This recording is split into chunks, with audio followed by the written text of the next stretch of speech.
দেখে বোঝার উপায় নেই তিনি শতবর্ষী, মনে হবে যেন একজন চিরতরুণ মানুষ যার উপর কেবলমাত্র প্রবীণতার আবরণটি খামোখা চাপিয়ে দেওয়া হয়েছে। বয়স 100, কিন্তু তাতে কি আসে যায়? তিনি যেন বয়সকে বুড়ো আঙুল দেখিয়ে এমন জীবনযাপন করছেন যেখানে বার্ধক্যের সামান্যতম বাতাসটুকু তার গায়ে পড়েনি।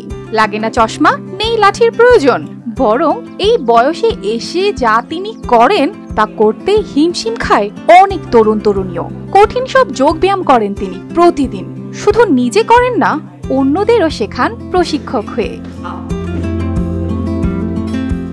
এই চিরতরুণীর নাম ডোরোথিয়া ব্যারন, ইংল্যান্ডের এসেক্সের হার্লো গ্রামের বাসিন্দা।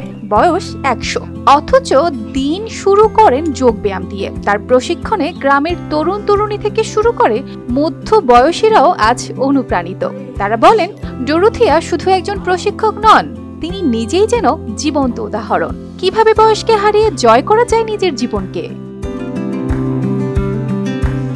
তার জীবনচক্র চলে এক নিখুঁত রুটিনে। ভোরবেলা উঠে প্রাণ ভরে নিঃশ্বাস নেওয়া, স্ট্রেচিং, ধ্যান, তারপর সকালের হালকা খাবার। দিনের বেশিরভাগ সময় কাটে শান্তি আর গতিময়তার এক অনন্য ভারসাম্যে। ফোন, সোশ্যাল মিডিয়ার ঝোঁক নেই বললেই চলে।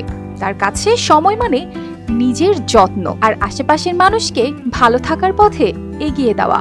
অবাক করার মতো বিষয় হলো এই বয়সেও হাসপাতালে যাওয়া তো দূরের কথা, ঔষধের ওপর নির্ভরশীলতাও প্রায় নেই। 100 বছর বয়সেও তিনি যতটা প্রাণবন্ত ততটাই পরিপূর্ণ মনে, শরীরে ও আত্মবিশ্বাসে।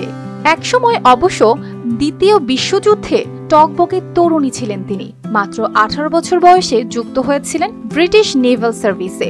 যুদ্ধক্ষেত্রে সাহায্য করেছেন সেনাদের যোগাযোগ রক্ষা করতে। কিন্তু সেসব এখন ইতিহাস। আজ তার গল্প একটাই, কিভাবে শরীর ও মনকে একত্রে জাগিয়ে তোলা যায় আর জীবনকে ভালোবেসে বাঁচা যায় প্রতিদিন। তার মতে সুস্থ থাকতে হলে শরীর চর্চা যেমন দরকার, তেমনি দরকার হাসি, ভালোবাসা আর নিজেকে সময় দেওয়া। বয়স যতই হোক, যদি মন তরুণ থাকে জীবন কখনো থামে না। ডোরোথিয়ার এই জীবন চর্চা যেন এক অনন্ত বার্তা। বয়স যতই হোক, জীবনের ছন্দ হারানো যাবে না। তার মতে বয়স নয়, মনটাই মানুষকে তরুণ রাখে।